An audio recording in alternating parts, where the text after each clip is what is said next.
ایک دفعہ پھر پروگرام ڈائلاگ ود ایکسپرٹ پہ میں ذیلدار احسن شاہ حاضر خدمت ہوں. تمام ہی دیکھنے اور سننے والوں کو السلام علیکم. جو شخصیت آج ہمارے درمیان موجود ہیں کسی تعارف کی محتاج نہیں ہے. ایگزیکٹو ڈائریکٹر ہیں Pakistan research centre for a community with share future کے. ڈائریکٹر ہیں international academic network with share future کے.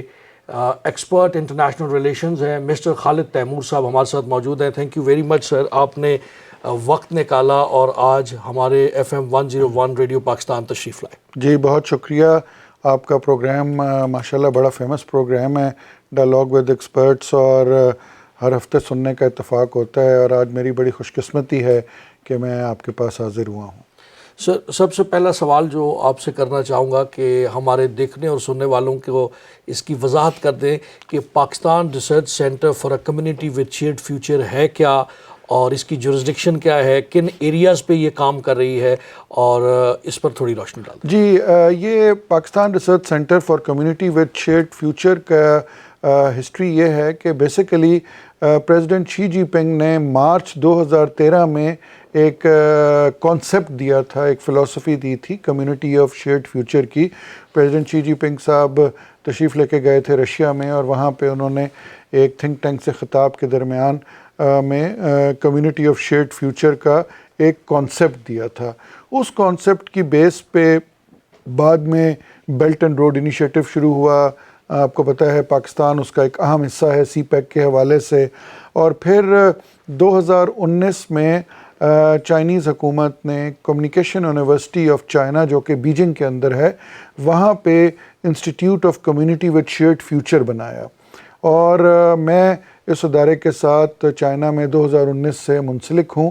اور پھر جتنے بیلٹ اینڈ روڈ کے پارٹنر کنٹریز تھے اس میں کمیونیکیشن یونیورسٹی آف چائنا نے ایک ہر ملک میں ایک سینٹر بنانے شروع کر دیے, جو کہ بیسیکلی بیلٹ اینڈ روڈ کے اوپر کام کرتے ہیں, اور چائنا کے ساتھ ریلیشن شپ پہ بھی کام کرتے ہیں, اور بیلٹ اینڈ روڈ کے کنٹریز کے آپس میں کنیکٹیوٹی کے اوپر کام کرتے ہیں. تو یہ Pakistan research centre for community with shared future جو ہے یہ اسی سلسلے کی ایک کڑی ہے, اور اس کے یہاں پہ پاکستان کے اندر میں اس کا ایگزیکٹو ڈائریکٹر ہوں, اور اویس علی کھوکھر صاحب جو ہیں وہ اس کے چیئرمین ہیں, اور اس کے سینئر وائس چیئرمین جو ہیں وہ پروفیسر ڈاکٹر محبوب صاحب ہیں, اور آپ خود بھی اس ادارے کے ساتھ منسلک ہیں وائس چیئرمین کی حیثیت سے. اور راجہ مقصد صاحب جو ہیں وہ ہمارے جنرل سیکرٹری اور لیگل ایڈوائزر ہیں, اور اس وقت ہمارے پاس جو ہمارا ایکسپرٹ بورڈ ہے اس میں تقریباً 100 سے زائد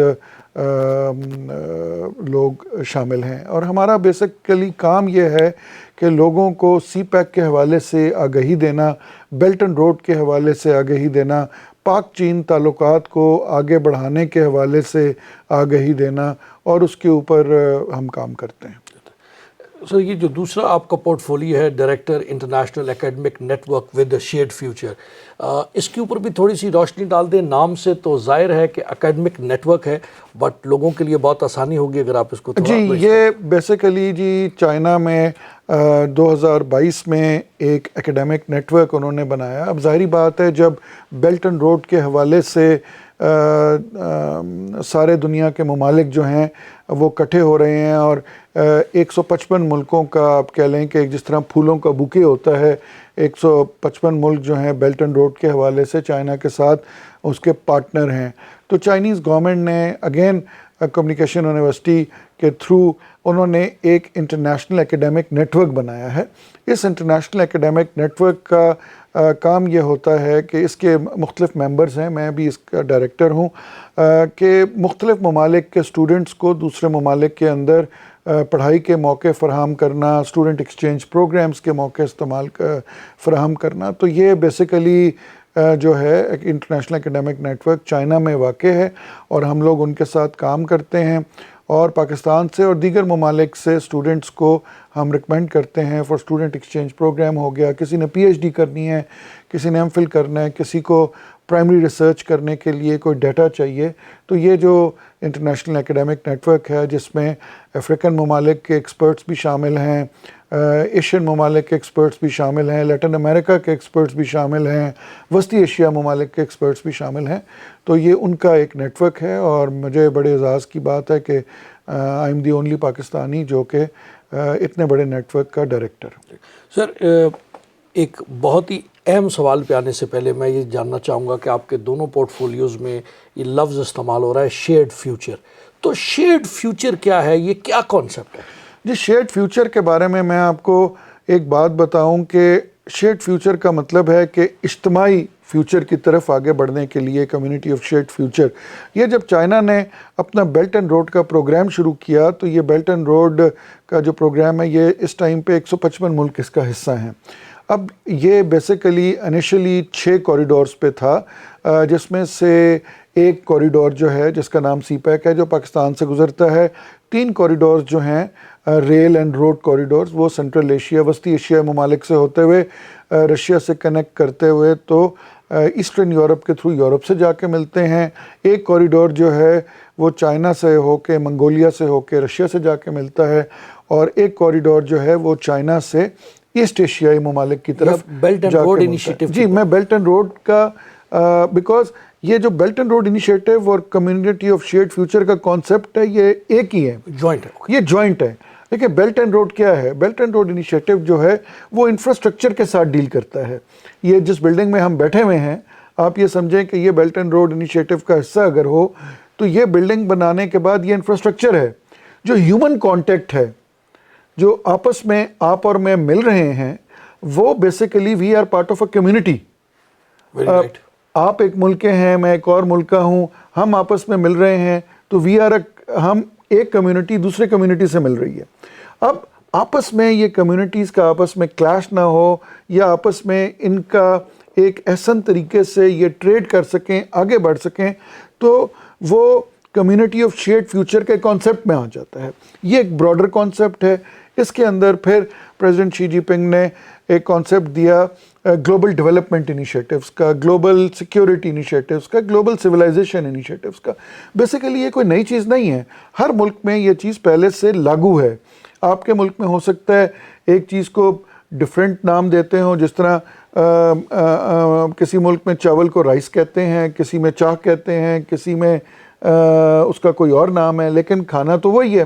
تو اسی طرح کمیونٹی آف شیئرڈ فیوچر کے کانسیپٹ کے اندر جو اس کے سب انیشیٹیوز ہیں یا جو سب تھیمز ہیں وہ بیسیکلی اس لیے ہیں کہ آپ اور ہم جب کٹھے بیٹھیں، ایک 2 ممالک یا 3 ممالک یا 4 ممالک جب کٹھے بیٹھیں تو ان کا آپس کے اندر ایک ایسا ملاپ ہو جو کہ کل کے لیے ٹریڈ کے لیے، کلچرل ایکسچینج کے لیے، اسٹوڈنٹ ایکسچینج کے لیے، پیپل ٹو پیپل کانٹیکٹ کے لیے زیادہ انہینس ہو۔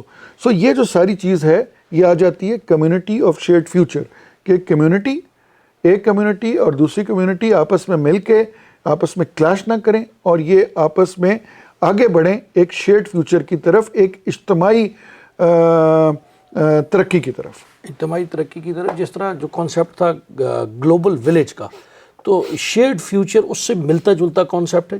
دیکھیں گلوبل ولیج اور شیئرڈ فیوچر، وہی میں نے کہا نا، کان کو ایک سرے سے پکڑیں یا دوسرے سرے سے پکڑیں، یہ سب الفاظ کا ہیر پھیر، یہ الفاظ کا کھیل ہے۔ تو گلوبل ولیج کیا ہے؟ گلوبل ولیج یہ ہے کہ جب انٹرنیٹ آیا، جب جہاز بن گیا، جب ٹریولنگ کے مواقع بڑھ گئے تو آپ نے کہا جی دنیا تو گلوبل ولیج بن گئی ہے۔ ابھی آپ اسلام آباد میں بیٹھے ہوئے ہیں، 8 گھنٹے کے بعد آپ ہو سکتا ہے یورپ میں بیٹھے ہوں، تو یہ گلوبل ولیج کی ایک مثال ہے۔ تو کمیونٹی آف شیئرڈ فیوچر کا جو ہے وہ بھی بیسیکلی کنیکٹیوٹی سے ریلیٹڈ ہے۔ بالکل آپ نے ٹھیک فرمایا۔ تو سر یہ سی پیک پر بھی تھوڑی سی روشنی ڈال دیں۔ پاکستان میں یہ ایک بہت بڑا پروجیکٹ چائنا کے ساتھ مل کر پاکستان نے شروع کیا تھا، اور سی پیک کے اوپر مختلف تنقید بھی ہوتی رہتی ہے، لیکن پہلا سوال تو میں یہ کروں گا کہ لوگوں کو سی پیک کے متعلق بتائیں کہ سی پیک اصل میں کیا ہے، پاکستان کے اس کے کیا فوائد ہیں۔ سی پیک کے بارے میں اگر بات کریں تو یہ میں آپ کو بتاتا چلوں سی پیک ہے کس چیز کا مخفف۔ یہ ہے چائنا پاکستان اکنامک کوریڈور۔ یہ ایک اکنامک راہداری ہے جو کہ پاکستان کے ایک سرے سے دوسرے سرے میں بنائی گئی ہے، یہ کسی بلڈنگ کا نام نہیں ہے، یہ کسی آپ کہہ لیں کہ کسی سینما کا نام نہیں ہے یا کسی لائبریری کا نام نہیں ہے، یہ ایک اکنامک کوریڈور ہے۔ اس اکنامک کوریڈور کو کون لوگ استعمال کریں گے؟ ایک تو چائنا استعمال کرے گا، اور دوسرا سینٹرل ایشیا کے، وسطی ایشیائی کے وہ ملک جو لینڈ لاکڈ ہیں۔ لینڈ لاک کنٹریز وہ ہوتے ہیں جہاں پہ سمندر نہیں لگتا جن کو، تو ان ملکوں کو اپنی تجارت کرنے میں بڑی مشکلات ہوتی ہیں۔ تو یہ بیسیکلی لینڈ لاکڈ کنٹریز کو اور چائنا کو انڈین اوشن کے ساتھ لنک کرنے کے لیے ایک اکنامک راہداری ہے جس کا نام سی پیک دیا گیا۔ اب اس کو فلیگ شپ پروجیکٹ کیوں کہتے ہیں؟ وہ اس لیے کہتے ہیں کہ باقی سارے کوریڈور جو ہیں، کوئی 4 کنٹریز میں سے گزر رہا ہے، کوئی 5 میں سے، کوئی 10 میں سے، کوئی 15 میں سے، یہ صرف ایک ایسا کوریڈور ہے جو صرف اور صرف ایک ملک میں سے گزر رہا ہے جس کا نام پاکستان ہے۔ That is why it is known as a flagship project. اب یہ جو اکنامک کوریڈور ہے، یہ اس کو شروع ہوئے ہوئے پچھلے 10 سال ہو گئے ہیں۔ اس کے ساتھ اور بھی بہت سارے اس کوریڈور کے ساتھ ڈیولپمنٹ ورکس اور بھی بہت ہوئے ہیں انفراسٹرکچر ڈیولپمنٹ کے، کیونکہ مقصد صرف سڑک بنانے کا نہیں ہوتا، مقصد یہ ہوتا ہے کہ it is not known as road, it is known as economic corridor. So economic corridor کا مطلب ہے کہ اس کوریڈور کے اوپر وہ جو ہے اکنامک ایکٹیویٹی بھی ہوگی۔ ہمارے ہاں میں بہت سوشل میڈیا پہ مزاحیہ قسم کی تنقید پڑھتا رہتا ہوں، اور کچھ صاحبان یہ بھی تنقید کرتے ہیں کہ جی بس یہ سڑک بن گئی ہے اور ہمارا کام تو یہ ہوگا کہ ہم ادھر ٹائروں کے پنچر لگائیں گے یا ہم ادھر چائے کی دکانیں کھولیں گے۔ No, it is wrong. It is not a road, it is a complete package which contains road is a part of it, it's economic corridor جس کے اندر اسپیشل اکنامک زونز اور باقی بہت ساری چیزیں جس کے بارے میں میں آپ کو آگے بتاؤں گا، جو کہ آلریڈی کچھ بن گئی ہیں اور کچھ بننے والی ہیں۔ سر، اس میں بہت زیادہ کرٹیسزم کیا جاتا ہے کہ پاکستان میں مختلف حکومتیں آتی ہیں اور مختلف حکومتوں کے بعد کبھی سی پیک کا کام بہت تیز ہو جاتا ہے، کبھی سی پیک کا کام بہت سلو ہو جاتا ہے۔ تو ایک تو اس پر بھی تھوڑی روشنی ڈال دیں، اور آج کل سی پیک کس پوزیشن میں ہے، اس کی ایگزیکیوشن کمپلیٹ ہو چکی ہے، اس پر بھی تھوڑی سی وضاحت کریں۔ جی، یہ بڑی پاکستان کے اندر میں نے کہا نا کہ سوشل میڈیا پہ انٹرسٹنگ ڈیبیٹس چلتی رہتی ہیں، اور ہر حکومت کے آنے اور جانے کے ساتھ کہا جاتا ہے، کوئی کہتا ہے جی سی پیک کو اب تیز ہو گیا، سی پیک سلو ہو گیا، ایسے ایکٹ کیا جاتا ہے جس طرح سی پیک نہ ہو گیا کوئی ایک گھڑی کا ڈائل ہو گیا جس کو تیز اور آہستہ کر دیا۔ تو میں تنقید کرنے والے لوگوں کو ایک بات کہوں گا کہ آپ اس پروجیکٹ کو آئسولیشن میں نہ دیکھیں۔ یہ پروجیکٹ انڈیپینڈنٹ پروجیکٹ نہیں ہے، یہ ایک greater belt and road initiative کا حصہ ہے۔ اب اس کی اگر آپ کمپیریٹیو اسٹڈی کریں گے باقی کوریڈورز کے ساتھ اور باقی جگہ پہ جو ڈیولپمنٹ پروجیکٹس ہو رہے ہیں، تو آپ کو پتہ چلے گا اس میں تیز اور آہستہ کی کوئی بات نہیں ہے۔ ہاں، پوری دنیا میں کووڈ سچویشن تھی، سی پیک کے پروجیکٹس سلو ہوئے، کنسٹرکشن پروجیکٹ وہ نہ پاکستان میں سلو نہیں ہوئے، پوری دنیا میں سلو۔ اس کے علاوہ سی پیک کو اکیلے میں ان آئسولیشن میں مت دیکھیے۔ سی پیک کو اگر آپ نے دیکھنا ہے تو باقی کوریڈور کو دیکھیں، آپ ایسٹ ایشین کوریڈور کو دیکھیں، سینٹرل ایشین کوریڈورز کو دیکھیں، باقی کوریڈورز کو دیکھیں، میریٹائم کوریڈور کو دیکھیں، افریقہ میں جو کوریڈور بن رہا ہے اس کو دیکھیں۔ جب آپ اس کا کمپیریٹیو انالیسس کریں گے تو آپ دیکھیں گے کہ سارے کوریڈور تقریباً ایک ہی سپیڈ کے اوپر چل رہے ہیں اور ایک ہی طرح سے چل رہے ہیں، تو اس میں کم اور زیادہ کسی حکومت کے آنے یا کسی حکومت کے جانے سے کوئی فرق نہیں پڑتا، اور تعلقات مزید اسٹرینتھن ہوتے جا ہی رہے ہیں۔ جی، جہاں تک تعلقات کی بات ہے، میں یہ بتاتا چلوں کہ پاکستان چین تعلقات جو ہیں وہ سی پیک پہ ڈیپینڈنٹ نہیں ہیں۔ پاکستان چین کے تعلقات 1949 میں ڈیولپ ہونا شروع ہوئے تھے۔ آپ سے کر دیتا ہوں کہ اس کو بہت ہی بہتر ہوگا کہ پاکستان چین دوستی اور ریلیشنز پر بھی آپ تھوڑی روشنی ڈالیں۔ اچھا، چلیں، یہ آپ نے اچھا سوال کیا۔ پاک چین دوستی کا میں آپ کو بتاؤں کہ پاکستان کو 1947 میں جب آزادی ملی، اس کے بعد 47-48 میں چین کے اندر کمیونسٹ پارٹی کا بہت زور چل رہا تھا، اور وہاں بھی حکومت چینج ہوئی 1949 میں۔ 1 اکتوبر 1949 کو چین اپنا چین پیپلز ریپبلک آف چائنا بننے سے پہلے اس کا نام ریپبلک آف چائنا تھا۔ تو 1 اکتوبر 1949 کو جب یہ پیپلز ریپبلک آف چائنا بنا تو پاکستان ان پہلے چند ممالک میں شامل تھا جنہوں نے نہ صرف ان کو ریکگنائز کیا بلکہ اس زمانے میں یونائٹڈ نیشن بھی نئی بنی ہوئی تھی سیکنڈ ورلڈ وار کے بعد. آپ کو پتہ ہے دنیا کے اندر بہت ساری جغرافک چینجز آئیں, تو یونائٹڈ نیشن میں بھی چین کو لے جانے میں پاکستان کا بڑا ہاتھ تھا یا پاکستان کی بڑی ایفرٹس تھیں. اس کے بعد امریکہ چین کے تعلقات کو شروع کرانے میں اور ان کو آگے بڑھانے میں پاکستان کا بڑا کلیدی رول رہا ہے. پاک چین دوستی کے جو ہے اس کے بارے میں آپ کو بتاتا چلوں کہ سنس 1949 جب سے کمیونسٹ پارٹی چین میں برسر اقتدار آئی ہے وہ پاکستان کو بڑی قدر کی نگاہ سے دیکھتے ہیں, وہ پاکستانیوں کو اپنا بھائی کہتے ہیں اور پاکستان کے بارے میں پچھلے 76-77 سالوں میں ان کی پالیسی بڑی کنسسٹنٹ رہی ہے. کبھی پاکستان کے بارے میں پالیسی کا اتار چڑھاؤ ہم نے نہیں دیکھا. اسی طرح پاکستان کے اندر بھی پچھلے 75-76 سالوں میں بے تحاشا حکومتیں آئیں گئیں, لیکن چین کے بارے میں ہم نے یہ دیکھا کہ جو بھی حکمران آیا اس حکمران نے چین کے ساتھ اپنے تعلقات کو ٹاپ پرائیورٹی رکھی. اسی طرح چین میں بھی پچھلے 75 سالوں میں بے تحاشا ان کی حکومت کے اندر تبدیلیاں آئیں, بہت سارے صدور آئے, بہت سارے صدور گئے, لیکن پاکستان کے ساتھ ان کے اسٹریٹجک تعلقات میں کہیں پہ بھی کمی نہیں آئی.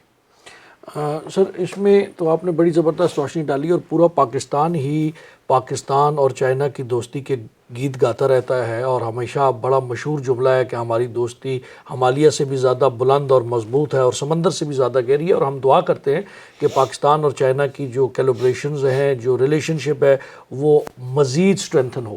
سر اسی پر ایک سوال اور کروں گا کہ اگر کتنے پروجیکٹس ابھی تک جب سے یہ سی پیک سٹارٹ ہوا ہے اس انفراسٹرکچر ڈیولپ ہو چکے ہیں, اس پر اگر روشنی ڈال دیں. جی یہ آپ کا بڑا ہی اچھا سوال ہے اور اس کا میں تھوڑا تفصیل سے جواب اس لیے دینا چاہوں گا کہ سوشل میڈیا پہ ہم بڑی کرٹیسزم دیکھتے ہیں کہ جی ایک سڑک کے علاوہ اور بنا کیا ہے. یہ میں آپ کو بتاتا چلوں کہ سب سے پہلے جو سی پیک کا بھی ایک فلیگ شپ پروجیکٹ ہے وہ گوادر پورٹ کا ہے. گوادر پورٹ کے اوپر بہت زیادہ کام ہو رہا ہے اور یہ گوادر پورٹ سنٹرل ایشین ممالک کو, لینڈ لاک کنٹریز کو جو ہے وہ یورپ اور دیگر کانٹیننٹس کے ساتھ جوڑے گا. اس کے بعد نیو گوادر انٹرنیشنل ایئرپورٹ پہ بڑا کام ہو رہا ہے. گوادر کے اندر بہت چھوٹا سا ایئرپورٹ تھا اور اب جو ہے گوادر پہ جو ایئرپورٹ بن رہا ہے وہ اس کی جو رن وے کی لمبائی ہے وہ اتنی بڑی ہوگی کہ وہاں پہ A380 جو ابھی تک دنیا کا سب سے بڑا جہاز ہے وہ بھی لینڈ کر سکے.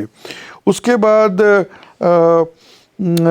گوادر کے اندر گوادر کو جانے کے لیے ایک ایسٹ بے ایکسپریس وے بنی ہے جو کہ بیسیکلی ایک اس کا نام پاک چائنا فرینڈشپ ایونیو بھی کہتے ہیں, جو کہ مکران کوسٹل ہائی وے جہاں سے ختم ہوتی ہے وہاں سے گوادر کو یہ لنک کرتی ہے. یہ تقریباً 19 کلومیٹر کے اوپر یہ روڈ ہے. اس کے بعد ایک بڑا پروجیکٹ جس کی پاکستان کو ضرورت تھی اور وہ ہے Lahore Matiari Lahore HVDC transmission project. Lahore Matiari HVDC transmission project جو ہے یہ ایک ٹرانسمیشن لائن بچھی ہے مٹیاری سے لاہور تک اور آگے شیخو پورہ تک. یہ وہ لائن ہے جس پہ آپ سمجھے مین لائن ہے. پاکستان کے اندر ہم نے دیکھا ہے پچھلے 10 سال کے اندر کم سے کم 2-3 دفعہ بجلی کا اتنا بڑا بریک ڈاؤن ہوا کہ پورے پاکستان کی لائٹ ہی چلی گئی. وہ اس کی وجہ یہ تھی کہ جو ہماری مین لائن تھی وہ ٹرپ کر جاتی تھی, کبھی سردی کی وجہ سے اور کبھی کسی اور وجہ سے, تو ٹیکنیکل وجوہات کی وجہ سے ہمارے پاس کوئی پیرل مین لائن نہیں تھی. تو یہ والا پروجیکٹ جو ہے جس کو MLTC بھی کہا جاتا ہے یہ مٹیاری سے لاہور تک کا ہے, ہائی وولٹیج DC لائن بچھائی گئی ہے. اس کے بعد ساہیوال میں 1320 میگا واٹ کا کول پاور پلانٹ لگا ہے. اس کے بعد پورٹ قاسم میں 2660 میگا واٹ کا کول پلانٹ لگا ہے اور جو کہ 2018 سے کمرشلی ہو گیا ہے. اس کے علاوہ سکی کناری ہائیڈرو پاور اسٹیشن ہے. اس کے بعد کروٹ ہائیڈرو پاور پلانٹ ہے. قراقرم ہائی وے جو ہے بہت امپورٹنٹ، جو کہ پاک چین دوستی کی ایک اعلیٰ مثال ہے. یہ قراقرم ہائی وے چین کے تعاون سے 1976 میں بنائی گئی تھی. اس کی حالت بہت بری تھی اور یہاں سے گلگت جانے میں اور گلگت سے آگے سست بارڈر تک جانے میں تقریباً 24 گھنٹے لگ جایا کرتے تھے.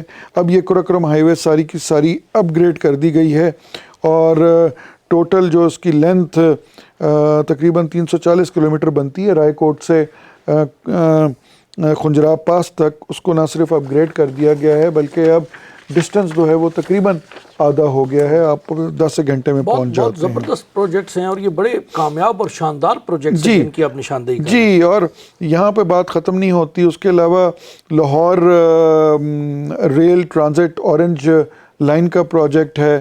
اس کے علاوہ KPK کے اندر قراقرم ہائی وے کا فیز 2 ہے جو کہ حویلیاں سے تھا کوٹ تک آتا ہے، جو کہ 118 کلومیٹر پہ محیط ہے. پھر اس کے بعد حویلیاں سے ایبٹ آباد سیکشن ہے جو کہ 28 کلومیٹر پہ ہے. یہ 4 وے ایکسپریس وے بنی ہے. پھر سکھر ملتان موٹر وے جو ہے وہ کمپلیٹ ہو گئی ہوئی ہے. اگر اس پہ ٹریول آپ نے کیا ہو تو آپ دیکھیں گے کہ بہت ہی بہترین قسم کی سڑک بنی ہے.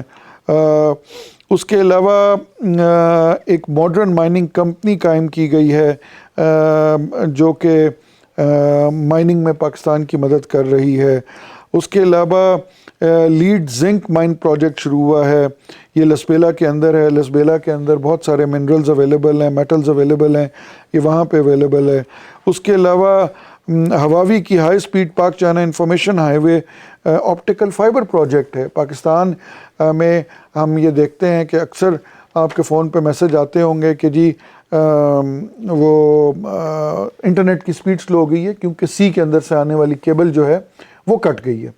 تو اب یہ جو کیبل فائبر کیبل پوری بچھ رہی ہے جو کہ چائنا سے آ رہی ہے، لینڈ روٹ پہ آ رہی ہے، اور اس کے جب یہ پورے پاکستان کے طول و عرض میں بچھ جائے گی تو وہ جو اکثر کمپلینز آتی ہیں کہ جی سی کے اندر کیبل کٹ گئی ہے اور 2 دن لگیں گے، 4 دن لگیں گے، انٹرنیٹ کی سپیڈ سلو ہو گئی ہے، وہ نہیں ہوگی. اس کے علاوہ اسمارٹ کلاس روم پروجیکٹ ہے، چائنا کے تعاون سے ہو رہا ہے، جو کہ 49 پاکستان کے سٹیز کی 50 پبلک یونیورسٹیز کے اندر جو ہے وہ انفارمیشن ٹیکنالوجی سے لیس کلاس رومز جو ہیں وہ بنائے گئے ہیں. یہ تو کچھ وہ پروجیکٹ ہیں جو بڑے پروجیکٹ ہیں. اس کے علاوہ چھوٹے چھوٹے پروجیکٹس بہت زیادہ ہیں. ریڈیو پاکستان کے تعاون سے چائنا نے FM 98 چینل بنایا ہوا ہے. اردو سروس ایک بہت اچھی ہے. اس کے علاوہ جو مختلف شہروں میں ہمارے سیف سٹی پروجیکٹس ہیں اس میں بھی ہواوے نے بڑا کام کر کے دیا ہے، جس کی وجہ سے ہمارے جو بڑے شہر ہیں ان کے اندر جو ایک پورا کیمرہ سسٹم اور سیفٹی میکانزم لگا ہے. سر یہ آپ نے بڑی زبردست روشنی ڈالی، بلکہ میرے لیے بھی یہ بات نئی تھی. بہت سے جو ایسے پروجیکٹس تھے جن پر روشنی نہیں ڈالی جاتی، آج آپ نے بڑے زبردست طریقے سے ان تمام پروجیکٹ کی وضاحت کی ہے. میں آپ سے یہ جاننا چاہوں گا سر کہ اس سارے CPEC, BRI initiatives, development initiatives, economic zone, culture initiatives, ان سب کو اگر سم اپ کریں تو پاکستان کو اکانومی وائز، ڈیولپمنٹ وائز کیا ایڈوانٹیجز ہیں؟ جی، سب سے پہلے تو جب ہم اس لسٹ کی طرف دیکھتے ہیں تو اس لسٹ میں انرجی پروجیکٹ ہمیں بہت زیادہ نظر آتے ہیں. وہ زیادہ کیوں ہیں؟ وہ اس لیے زیادہ ہیں کہ ایک سڑک بن گئی، جب آپ اسپیشل اکنامک زون بناتے ہیں تو اسپیشل اکنامک زون کی کامیابی کا دار و مدار یہ ہے کہ وہاں پہ سروسز اچھی ہوں. اگر آپ ایک فورن انویسٹر ہیں، وہ پاکستان آ کے انویسٹ کرنا چاہتا ہے اسپیشل اکنامک زون میں، تو اگر وہاں بجلی نہیں ہوگا، پانی نہیں ہوگا، سیوریج نہیں ہوگی تو وہ کیوں آ کے انویسٹ کرے گا؟ تو اللہ کا شکر ہے ہمارے ملک میں پانی کی کمی نہیں ہے. ہمارے ملک میں بہت لوگ ہنرمند ہیں، اور جس چیز کی کمی تھی یا تھوڑی بہت کمی ہے وہ انرجی سیکٹر میں بجلی کی ہے، جو کہ ان پروجیکٹ سے کافی حد تک جس پہ قابو پانے کی کوشش کی جا رہی ہے. تو اسپیشل اکنامک زونز کی ڈیولپمنٹ کے لیے سروسز سیکٹر کو ڈیولپ کرنا بہت ضروری ہے.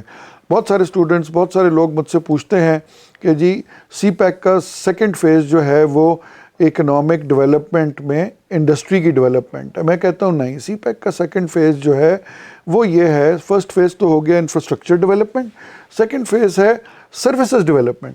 کیونکہ جب تک آپ پانی، سیوریج یا لائٹ فیسلٹیز لے کے ان اسپیشل اکنامک زونز تک نہیں جائیں گے، آپ اپنی ہوٹلنگ انڈسٹری کو، آپ اپنی لاجسٹکس انڈسٹری کو، آپ اپنی ہیلتھ انڈسٹری کو جب تک ان کو اسٹرینتھن نہیں کریں گے، تو جس رفتار سے ہم چاہتے ہیں کہ فورن انویسٹمنٹ پاکستان میں آئے، اس رفتار سے نہیں آئے گی. بیکاز جو بھی فورن انویسٹر آئے گا وہ سب سے پہلے آپ کی لیول آف سروسز کو جج کرے گا، اور لیول آف سروسز دیکھتے ہوئے ہی وہ آپ کو ملک میں انویسٹ کرے گا. ایک مشکل سوال آپ کی اجازت سے، کہ پاکستان جو ہے وہ اس کے چائنا کے ساتھ تعلقات ہمیشہ ہی اسٹرینتھن رہے ہیں اور انشاءاللہ آگے بھی اسٹرینتھن رہیں گے، لیکن اکنامک پاور دنیا کی چائنا بنتا نظر آ رہا ہے، اس پر بھی روشنی ڈال دیں.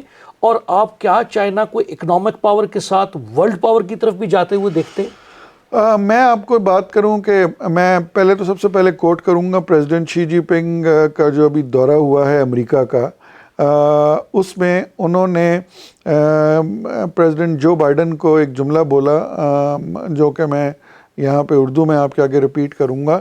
اس میں انہوں نے کہا کہ ہم امریکہ کو سرپاس نہیں کرنا چاہتے، لیکن امریکہ بھی ہمیں سپریس نہ کرے. ٹھیک. مطلب انہوں نے بڑے واضح الفاظ میں یہ بات کہی کہ ہمارا ارادہ نہیں ہے کہ ہم جناب کوئی امریکہ سے دوڑ لگا رہے ہیں اور ہم نے اس دوڑ میں آگے نکلنا ہے، لیکن ایٹ دا سیم ٹائم ہم بھی امریکہ سے یہ چاہیں گے کہ وہ ہر روز ہم پہ مختلف قسم کے الزامات نہ لگائے. تو چائنا کا جو اکنامک بوم ہے، چائنا کی جو اکنامک پاور ہے، اگر ہم اس کی طرف دیکھیں تو چائنا پچھلے 20 سالوں میں چائنا اتنے اکنامکلی آگے نکل گیا ہوا ہے کہ اس ٹائم پہ کسی قسم کا کپڑا، کسی قسم کا جوتا، کسی قسم کا الیکٹرانک کوئی دنیا میں ایسا نہیں ہے جو کہ چائنا میں نہ بنتا ہو. آپ یورپ میں چلے جائیں، امریکہ میں چلے جائیں، وہاں آپ کوئی بھی قمیض اٹھا لیں، کوئی بھی جوتا اٹھا لیں، کوئی بھی الیکٹرانک اٹھا لیں، اس میں میڈ ان چائنا لکھا ہوتا ہے. ایون اس وقت جس کو امریکہ کا سب سے آپ کہہ لیں فلیگ شپ فون کہا جاتا ہے، آئی فون، جس کی جب بھی کوئی نیا ایڈیشن آنا ہوتا ہے پوری رات پوری دنیا میں دکانوں میں دھوم مچی رہتی ہے اور دکانوں کے باہر لمبی لائنیں لگی رہتی ہیں، وہ بھی چائنا میں بنتا ہے. تو چائنا کے اکنامک پاور بننے کا تو مطلب اس میں تو دیر از نو ڈاؤٹ کہ China is now an economic power of the world, the biggest economic power of the world. اکثر لوگ مجھے یہ بات کرتے ہیں کہ اکنامکلی آپ چائنا اور امریکہ کے درمیان اگر ایک لائن میں آپ نے ڈفرینس بیان کرنا ہو تو کیسے بیان کرتے ہیں آپ؟ تو میں اکثر لوگوں کو کہتا ہوں کہ امریکہ کی جتنی اکنامک مائٹ ہے، یا امریکہ کی جتنی ایک اکنامک پاور ہے، وہ ان کی ڈیفنس انڈسٹری کے اندر ہے. وہ اسلحہ بناتے ہیں، اسلحہ بیچتے ہیں، وہاں سے کماتے ہیں.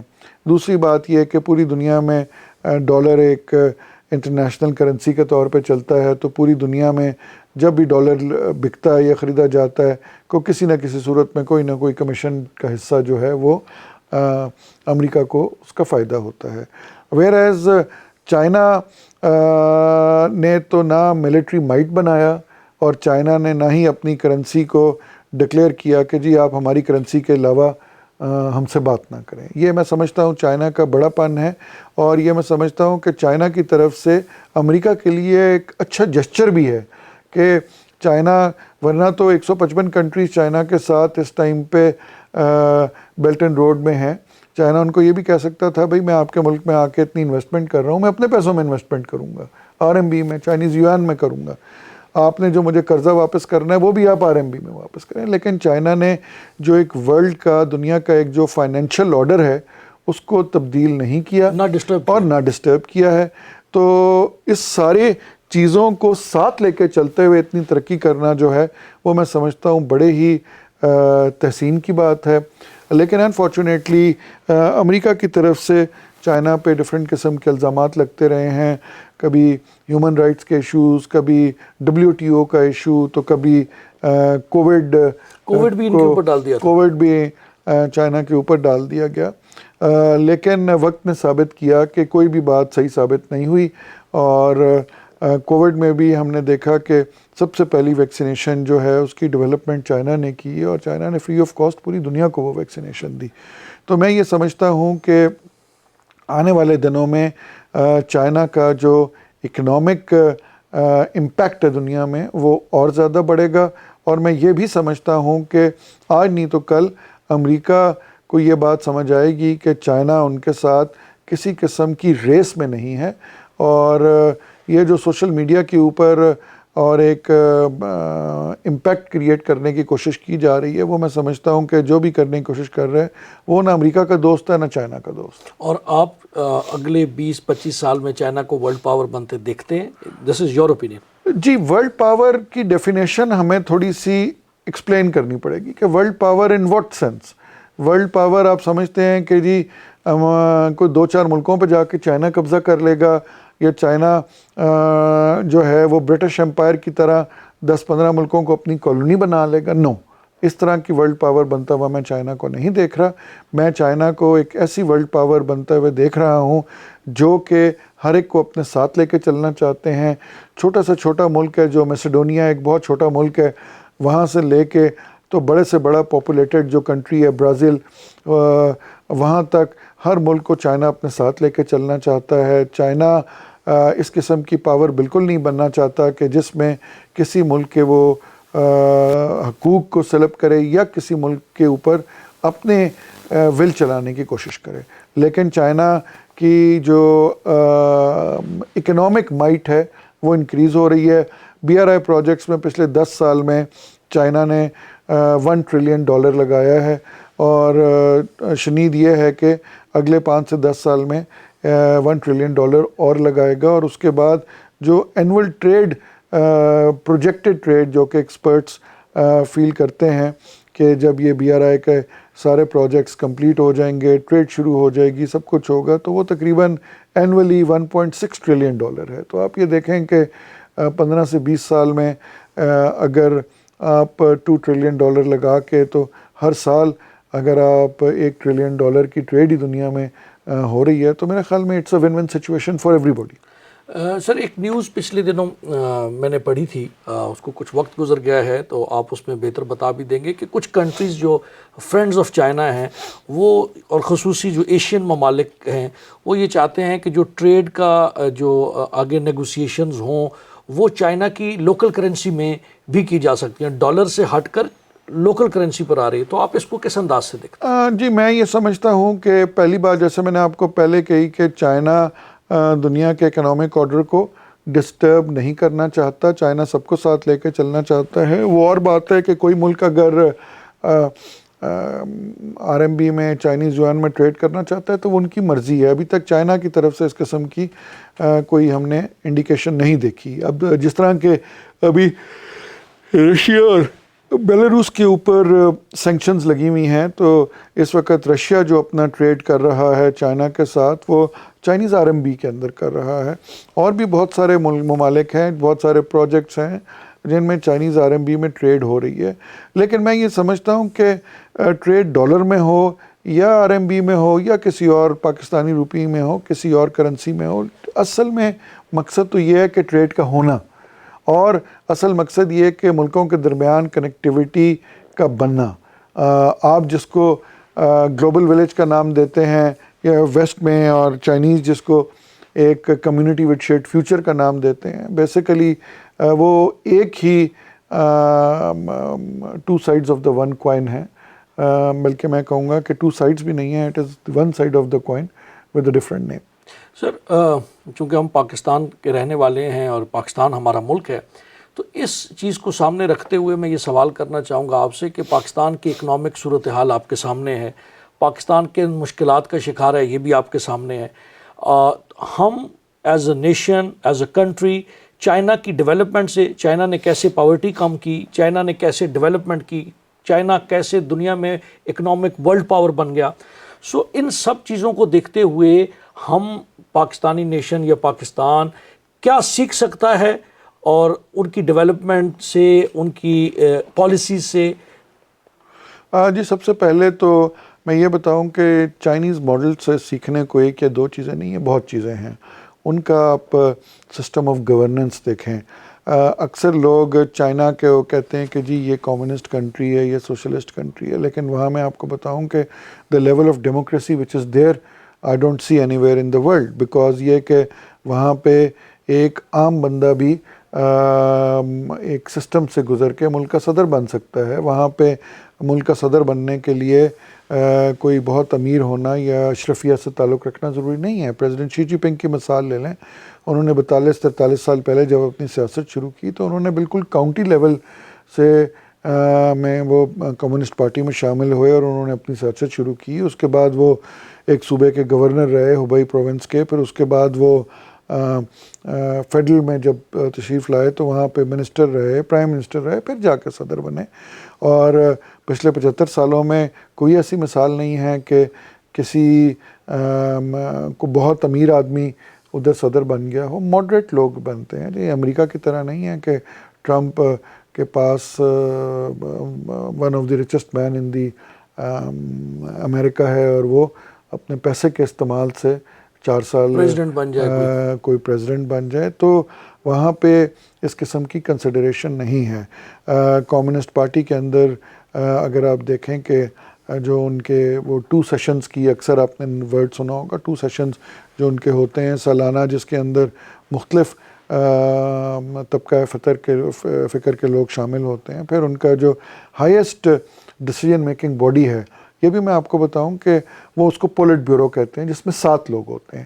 اور ان 7 لوگوں میں جو 7th بندہ ہوتا ہے, جو کہ فرسٹ بندہ جو ہوتا ہے, وہ ملک کا صدر بھی ہوتا ہے اور اس پارٹی کا سیکرٹری جنرل بھی ہوتا ہے. تو اگر اس نے بھی کوئی فیصلہ لینا ہو تو وہ جو 6 بندوں کا مشاورتی ایک گروپ ہے, اس سے وہ کنسنٹ لیتا ہے. تو وہ یہ نہیں ہے کہ جی میں ملک کا صدر ہوں تو میں سارے فیصلے انڈیپینڈنٹلی کروں گا. ویئرز امریکہ کے اندر اگر دیکھا جائے وہ اس طرح ہے کہ جو بندہ صدر بنتا ہے وہ پھر باقی ساری اپوائنٹمنٹس کو نامینیٹ کرتا ہے. وہ الیکٹڈ نہیں ہوتی, ان کو نامینیٹ کرتا ہے, پھر جس کی کنگریشنل اپروولز ہوتی ہیں اور وہ ہوتا ہے.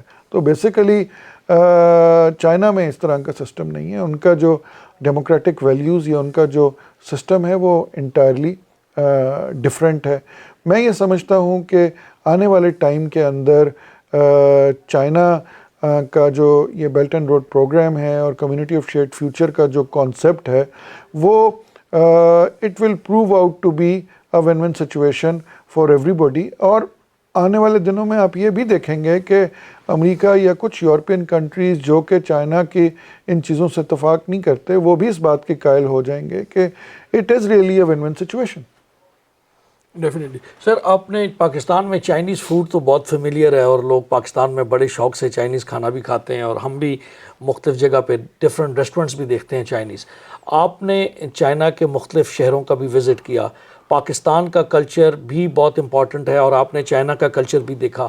تو دونوں ممالک کو قریب کرنے کے لیے کن کن کلچرل ایکٹیویٹیز پر فوکس کیا جا سکتا ہے, کیا سگنیفیکنس ہے, اور آپ کو کون سا شہر اور کون سی کلچرل امپورٹنس پسند آئی؟ جی, سب سے پہلے تو میں یہ بات بتاؤں کہ 2 چیزیں ایسی ہیں جو کہ پاکستان اور چین کے لوگوں میں بہت زیادہ قدر مشترک ہے. وہ چائے ہے. چائے ایک ایسی چیز ہے جو کہ ہر چینی تقریباً صبح جب سو کے اٹھتا ہے اور رات کے سونے تک وہ مختلف موقعوں پہ وہ گرین ٹی اور بلیک ٹی اور چائے پیتا ہے. اسی طرح پاکستان کے اندر ایون جب 2 دوست بھی آپس میں 5 منٹ کے لیے بھی ملیں تو چائے کے دور کے بغیر وہ نہیں اٹھتے, نہیں بیٹھتے. یا چائے ایک ہماری لائف کا ضروری فیکٹر ہے. اس کے علاوہ چاول جو ہیں, رائس, وہ بھی ہماری لائف کا ایک ضروری فیکٹر بن گئے ہوئے ہیں. کوئی بھی کھانا جو ہے ہمارا وہ چائے کے بغیر, وہ چاول کے بغیر نہیں ہوتا. اور ایک جب آپ نے کسی کی زیادہ خاطر مدارت کرنی ہو تو آپ چاول بناتے ہیں, بریانی بناتے ہیں, اس طرح کی آپ بناتے ہیں. چائنا میں بھی سیم ہے. پھر اس کے علاوہ چائنیز ویڈنگز جو ہیں وہ جب ان کی شادیاں ہوتی ہیں وہ بھی اسی طرح لمبی چوڑی ہوتی ہیں جس طرح ہمارے ہاں ہوتی ہیں. پھر چائنیز رورل لائف جو ہے, ان کی جو رورل لوگوں کی زندگی ہے, وہ ایگزیکٹ مجھے ادھر ایک دو گاؤں میں جانے کا اتفاق ہوا, بس صرف ان کی شکلیں ہمارے سے نہیں مل رہی تھیں, لیکن روٹین مجھے دیکھ کے بڑا اچھا لگا کہ صبح صبح سارے گاؤں والے اٹھ جاتے تھے, اسی طرح ہل چلانے کے لیے جا رہے ہیں, اسی طرح ان کی خواتین ان کی مدد کر رہی ہیں, کھیتوں میں کام کر رہی ہیں, کھانا لے کے آ رہی ہیں. تو یہ چیزیں اور ایک جو سب سے خاص بات ہے وہ فیملی ٹریڈیشنز کی ہیں. ہمارے ہاں فیملی ٹریڈیشنز کے اوپر بڑا زور دیا جاتا ہے. ہمارے ہاں جوائنٹ فیملی سسٹم ہوتی ہیں, بڑوں کی عزت کی جاتی ہے, ان کو اولڈ ہومز میں نہیں چھوڑا جاتا, ان کی بات سنی جاتی ہے, بچے شام کے ٹائم پہ اپنے بڑوں کے ارد گرد بیٹھتے ہیں. تو چائنا کے اندر بھی یہ گرینڈ فادرز گرینڈ مدرز کا اور ان کی بات سنی جانا, ایک جوائنٹ فیملی سسٹم کے اوپر بلیو رکھنا, اسٹرانگ فیملی ویلیوز رکھنا, وہ بہت زیادہ ہے, جو کہ میں سمجھتا ہوں کہ ہماری اور ان کی بہت ساری جہاں پہ مشترکہ چیزیں ہیں, ان میں یہ چند ایسی ہیں جو کہ آپ کو ایکسپلور نہیں کرنی پڑتی, ہر گھر میں نظر آتی. اور میں بھی چائنا ایک دفعہ گیا اور گونزو اور شینجن کا ایریاز وزٹ کیا. آپ نے تو ڈفرینٹ شہر دیکھے ہیں, کون سے شہر آپ کا فیوریٹ شہر ہے چائنا میں؟ جی اگر تو آپ ماڈرن سٹیز کے حوالے سے بات کریں گے تو بیجنگ, شنگھائی, نینجنگ بہت بڑا شہر ہے. نینجنگ جو ہے وہ چائنا کا پہلے کیپٹل بھی ہوتا تھا. اس کے علاوہ اگر آپ کسی ٹریڈیشنل شہر کی بات کریں تو ابھی میں لاسٹ منتھ ایک چائنا کے شہر گیا ہوا تھا, ہونزو, ینگزو. تو ینگزو جو ہے وہ بڑا ٹریڈیشنل قسم کا شہر ہے, جہاں پہ میری آپ سے ینگزو سے کے بارے میں بات بھی ہوئی تھی کہ جہاں پہ جو کہ بدھسٹ ٹیمپلز کے حوالے سے بڑا مشہور ہے. ہاں یہاں ایک بات کا میں ذکر کرتا چلوں کہ ہماری گندھارا سویلائزیشن جو کہ بہت پرانی سویلائزیشن ہے, تو گندھارا سویلائزیشن کے فٹ پرنٹس بھی چائنا میں ملتے ہیں. اور جب میں ینگزو گیا تو وہاں پہ میں نے جو بدھسٹ ٹیمپلز اور جو ان کے پرانی عمارات کے وہ جو لیفٹ اوورز تھے وہ جب دیکھے تو مجھے ایسا لگا کہ جس طرح میں ٹیکسلا کے مضافات میں گھوم رہا ہوں. تو اس چیز کے اوپر اور زیادہ کام کرنے کی ضرورت ہے کہ ہمارے اور چائنا کے جو ہسٹوریکل لنکیجز جو کہ گندھارا سویلائزیشن تک جا کے ملتے تھے وہ کیسے تھے. اینڈ آئی ایم شیور کہ بہت سارے ایکسپرٹس اس چیز کے اوپر کام کر رہے ہوں گے, لیکن ان چیزوں کو بھی میں آپ کی وساطت سے ریڈیو پاکستان کو اور آپ کو بھی گزارش کروں گا کہ اس کے اوپر بھی آپ ہمارے سامعین کو اور سننے والوں کو آپ بتائیں. سر جو لاسٹ کوشچن, چونکہ دامن وقت میں گنجائش بالکل ہی کم رہ گئی ہے, پاکستان کے نوجوان بھی آپ کو دیکھ رہے ہیں, سن رہے ہیں, پاکستان کی عوام بھی آپ کو سن رہی ہے, پاک چائنا تعلقات کے حوالے سے اور کوئی میسج جو آپ پاکستان کی عوام کو دینا چاہیں؟ جی میں صرف یہ کہوں گا کہ پاکستان ہمارا ملک ہے. سوشل میڈیا کے اوپر اور مختلف ذرائع کے اوپر جو نیگیٹو پروپیگنڈا چل رہا ہے, ہمیں اس نیگیٹو پروپیگنڈے کے اوپر کان نہیں دھرنے چاہیے. ہمیں چیزوں کے اندر, اپنے خیالات کے اندر, اپنی ڈیلی روٹین کے اندر پازیٹیوٹی لے کے آنی چاہیے, کیونکہ نیگیٹیوٹی جو ہے وہ آپ کو کہیں آگے بڑھنے نہیں دیتی. پازیٹیوٹی جو ہے وہ آپ کے خیالات کو بھی اجاگر کرتی ہے اور آپ کی ترقی, آپ کو ترقی کی طرف لے کے جاتی ہے. تو میں یہی کہوں گا کہ every body should think positive. اور وہ کہتے ہیں جس طرح پرانے لوگوں کا ایک کال تھا کہ پہلے تولو پھر بولو, تو انفارچونیٹلی ہمارے ہاں جو ہے بولنا پہلے ہو گیا ہے اور تولنا جو ہے وہ پھر بعد میں ہو گیا ہے. تو ان چیزوں کے اوپر ہمیں غور کرنا چاہیے. ہمیں اپنے مزاجوں کے اندر تحمل مزاجی لے کے آنی چاہیے, اور برداشت جو ہمارے معاشرے میں سے ختم ہوتی جا رہی ہے, ہمیں ایک دوسرے کو برداشت کرنا سیکھنا چاہیے. سر بہت بہت شکریہ, آپ نے ہمیں قیمتی وقت دیا آج FM 101 ریڈیو پاکستان کو, اور آپ یہاں تشریف لائے. ایک دفعہ پھر آپ کا شکریہ ادا کرتے ہیں. سامعین محترم, ہمارے ایکسپرٹ نے بڑی خوبصورتی کے ساتھ پاکستان چائنا ریلیشنز کو, سی پیک کا انفراسٹرکچر, سی پیک کی ڈیولپمنٹ, جتنے پروجیکٹس ہیں اس پر روشنی ڈالی ہے. میرے لیے بھی یہ بہت لرننگ تھی, اور مجھے امید ہے کہ آپ سب کے لیے بھی یہ بہت لرننگ ثابت ہوگی. انشاءاللہ ملاقات ہوگی اگلے منگل کو ایک نئے ایکسپرٹ کے ساتھ. تب تک اپنا بہت خیال رکھیں.